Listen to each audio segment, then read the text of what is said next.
Less than 10 years after the Wrights' first flight, enterprising daredevils like Lincoln Beechey, who was the first to loop an airplane in 1913, were thrilling crowds with aerial displays. Hello everyone, it's Russ Niles reporting for AvWeb. The technology and techniques have come a long way, but there are some aerobatics instructors, like Kevin Maher, who think there's a lot for modern pilots to learn from old airplanes. So what we have behind us here is a 1944 Stearman primary training biplane, and it was used in World War II to teach primary flight training in aerobatics to the cadets. And we've found that it's a wonderful airplane to learn aerobatics in 70 years later.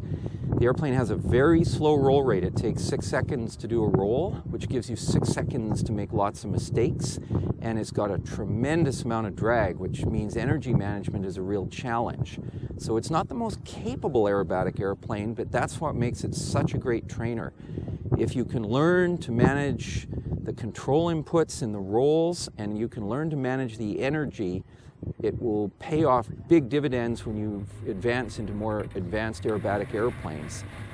The energy management is what allowed World War II fighter pilots to win dogfights, and it'll allow people to get more out of their flying later in their aerobatic careers. So we've found that the people that learn to fly in very advanced airplanes, learn to fly aerobatics in airplanes like super decathlons, struggle with this airplane, but the people that learn primary aerobatics in old military training airplanes generally take to the more advanced airplanes very easily.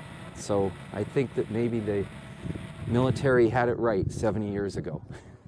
When you start flying aerobatics in an open cockpit airplane, it can be a little disconcerting to be upside down and realize there's nothing between you and the earth. But we have 2 sets of seat belts, so you're not likely to fall out of it, and parachutes. And it takes a few minutes to get comfortable inverted in an open cockpit airplane.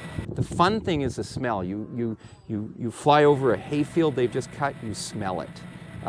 Whereas in an enclosed airplane, you tend to smell fuel and oil, and perhaps if someone was sick the month before in it. But in this airplane, you smell the environment. It's much more visceral, this airplane.